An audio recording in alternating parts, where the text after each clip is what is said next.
உங்க வில்லேஜ் ஜெமினி பேசுறேனுங்க. எல்லாரும் எப்படி இருக்கிறீங்க? இன்னைக்கு நம்ம இந்த வீடியோவில் எதை பற்றி பார்க்க போறோம்னா தென்னை மரத்தை பற்றி பார்க்க போறோம்ங்க. இதுன்றது அவனி ஏதாவது தென்னை மரத்தை பற்றி பேச போறேன்னு நினைக்கிறீங்களாக்கு? அதுக்கு ஒரு காரணம் இருக்குதுங்க. அது என்ன காரணம்னு இந்த வீடியோட கடைசியில சொல்லிக்கிறனுங்க. அதுக்கு முன்னாடி நம்ம வீடியோக்குள்ள போலாங்களா? வாங்க போலாம். அதாவது இன்னைக்கு நம்ம வந்து இந்த பார்த்தீங்கன்னா இந்த தென்னை மரம் இருக்குது இல்லைங்களா, தென்னை மரத்தை பற்றி பார்க்க போகிறோமுங்க. ஆனால் இது எதுக்காக நம்ம இந்த தென்னை மரத்தோட விஷயத்தை இப்போ பேசுகிறேன்னு நான் இந்த வீடியோவில் உங்களுக்கு கடைசியில் சொல்கிறேனுங்க, சரிங்களா? முதல்ல வந்து நம்ம ஒரு தென்னை மரம் வளர்த்துறது வந்து சாதாரண விஷயம் கிடையாதுங்க, சரிங்களா? ஒரு நல்ல தென்னை மரம் அது வந்து கொலை பிடிக்கிறதுக்கு உங்களுக்கு வந்து 4 வருஷத்துலேருந்து 5 வருஷம் ஆகுங்க. அது பூவெடுத்து கொலை பிடிச்சி காய் காய்க்கிறக்கே, சரிங்களா? அந்த அளவுக்கு அது டைம் எடுக்குங்க. அதுக்கு முன்னாடி நம்ம வந்து ஒரு தென்னை மரம் எப்படி வளர்க்குறோம் அப்படின்னு பார்த்தீங்கன்னா, ஒரு தென்னை புல்லை, அதாவது தேங்காயை வந்து ஊற போட்டு அது இத்தனை காலம் இருக்குங்க. அது ஊற போட்டு அது ப்ராசஸிங், அது முளப்பு வந்து அதை தூக்கி ஒரு மண்ணில் புதைச்சி வச்சு அதை புள்ளையாகிற வரைக்கும் அதுக்கெல்லாம் நிறைய ப்ராசஸிங்லாம் இருக்குதுங்க. சாதாரணமாலாம் தென்னம்புள்ள வந்து டக்குனுலாம் வளராதுங்க. அதுக்கு நிறைய பக்குவம் பண்ணணுங்க.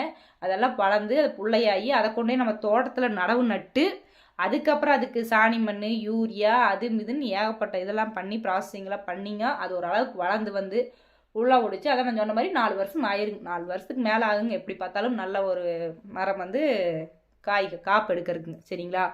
அப்படி அந்த 4 வருஷத்துக்கு அப்புறம் அது காப்பு எடுத்து அது குரம்பையாகி அந்த குரம்பை வந்து இப்போ எப்படி இருந்தாலும் தென்னை மரம் பாலை விடுங்க, பாலை விட்டு பூ எடுத்தது அடுத்து குரம்பை தான் விழுங்க. குரம்பை கீழே விழுந்துச்சுன்னா மறுபடியும் அதுக்கு ஒரு பக்குவம் பண்ணியே ஆகணுங்க. அதுக்கு நம்ம என்ன தேவையான அதுக்கு மருந்து கொடுத்தே ஆகணும். எப்படி ஒரு மனுஷனுக்கு வந்து திடீர்னு இடையில உடம்பு சரியில்லாமல் போகுமோ அந்த மாதிரி அந்த தென்னை மரத்துக்கும் நோவு விழுகாமல் பார்த்துக்கணுங்க. அதுக்கு வண்டு நோவு விழுகுங்க, மரம் திடீர்னு பார்த்தா இந்த எலிங்க போய் பொந்து போட்டு விட்டுரு, அதெல்லாம் பார்த்துட்டே இருக்கணுங்க. அது பார்த்திங்கன்னா மேலே சருகு நோவு வரக்கூடாது. அப்பப்போ அதுக்கெல்லாம் என்னென்ன வைத்தியமோ அதுக்கெல்லாம் நம்ம கரெக்டாக அதுக்கு வந்து உரம் கொடுத்துட்டே இருக்கணுங்க. அப்புறம் 5 வருஷத்துக்கு அப்புறம் அது காப்பு காய்ச்சி இளநீ இளநீ பருவம் வந்ததுக்கப்புறமா இளநீ வெட்டுறேன்னா இளநீ வெட்டிடுவாங்க. இளநீக்கு விட்டு முத்து போனதை தேங்காய்க்கு விட்டுருவாங்க. தேங்காய் அதே மாதிரி இளநியெல்லாம் முடிச்சுட்டு தேங்காய் போட்டு, அதாவது பார்த்துக்குங்க, ஒரு விவசாயி ஒரு தென்னம்புள்ளையை உருவாக்கி இருக்க எத்தனை கஷ்டப்பட்டுருப்பாங்க. அத்தனை சிரமப்பட்டு அது தேங்காய் போட்டதுக்கப்புறமா அந்த விவசாயிக்கு கிடைக்கிற அந்த தேங்காயோட மதிப்பு பார்த்திங்கன்னா ரொம்ப ரொம்ப குறைவாக தான் இருக்குது. ஏன்னா ஒரு 5 வருஷம் ஒரு விஷயத்தை பாதுகாத்து நம்ம கொண்டு வந்து அதை பெருசாக்கி அதிலேருந்து நம்ம தேங்காய் உற்பத்தி பண்ணி எடுத்ததுக்கப்புறம் ஆனால் அதில் இருக்கிற பார்த்திங்கன்னா விலை அது ரொம்ப ரொம்ப அதுவும் ரொம்ப தோட்டக்காரங்கிட்டலாம் எடுக்கிறதெல்லாம் பார்த்திங்கன்னா ரொம்ப ரொம்ப கம்மியாக தான் எடுப்பாங்க. அதை கொண்டுட்டு போய் கடையில் பார்த்திங்கன்னா இப்போ உதாரணத்துக்கு சொல்கிறேங்க, எங்கள் தோட்டத்துலேயே எடுத்துக்கிறாங்க 13 ரூபாய்க்கு தாங்க ஒரு காய் எடுப்பாங்க. அது 13 ரூபான்னு சொல்ல முடியாது, 10 ரூபாயிலேருந்து தான் வருங்க. ஒரு கடுவு தான் காய் விலை முன்ன பின்ன வர்றதை வச்சு தான் பண்ணுவாங்க. மெயின் விஷயம் ஃபஸ்ட்டு 10 ரூபாய்க்கு தான் எடுப்பாங்க, சரிங்களா? ஒரு காய் எங்கள் ஆட்டில் எடுக்கிறது 10 ரூபாய்க்கு எடுப்பாங்க.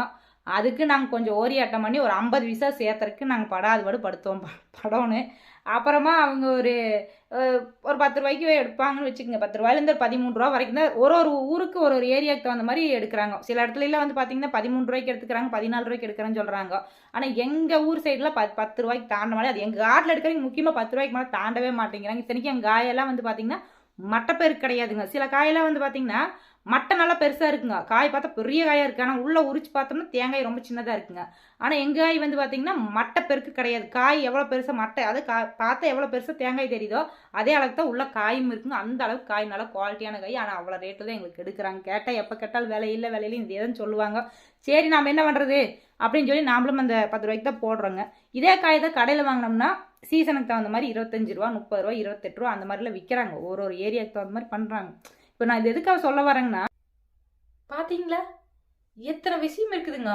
சாதாரண தேங்காய் நம்ம நினைக்கிறோம், ஆனால் அந்த தேங்காயை உற்பத்தி பண்ணி வர்றதுக்குள்ளேங்க போதும்னு ஆயிருங்க. இது எதுக்காக இந்த வீடியோவில் சொன்னேன்னா, நம்ம சொந்தத்திலேயே எடுத்துக்கோங்க. நம்ம பேர் சொல்கிற ஒரே விஷயம், உனக்கு என்ன கண்ணே நீ தோப்பு வச்சுக்கிறீங்க, ஒரு பிரச்சனையும் இல்லைன்னு நீங்கள் நினைக்கிறீங்க. ஆனால் அது அப்படி கிடையாதுங்க. சாதாரணமாக ஒருத்தங்க வேலைக்கு போயிட்டு வர்றவங்க கூட மாத கடைசியில் தான் புலம்புவாங்க. ஆனால் அந்த விவசாயிகள் மட்டுமே காலம் ஃபுல்ல புலம்பிகிட்டே இருக்கிறது தானுங்க எங்கள் சோழி. நாங்கள் என்ன பண்ண முடியும்? நாங்களாம் பெருமைக்கு வேணா தோட்டம் இருக்குதுங்க, துறவு இருக்குது, தோப்பு இருக்குது, இப்படி நம்ம பெருமையாக சொல்லிக்கலாமா தவறைங்க. மற்றபடி பொருளாதாரம் அது ஒன்றுமே இல்லைங்க, சரிங்களா? எதை இருக்கிறத வச்சு சமாளித்து அப்படியே ஓட்டிட்டு போயிட்டு இருக்கிறோங்க. இது நிறைய பேர் விவசாயம் பார்ப்பீங்க. நான் சொன்னது சரின்னா கண்டிப்பாக கமெண்ட் பாக்ஸில் கமெண்ட் பண்ணுங்கள். வரட்டுங்களா? நான் உங்கள் வில்லேஜ் ஜெமினிங்க. கண்டிப்பாக இதே மாதிரி ஒவ்வொரு தடவையும் ஒவ்வொரு தகவலோட உங்களை வந்து நான் சந்திக்கிறேனுங்க. போயிட்டு வரணுங்க.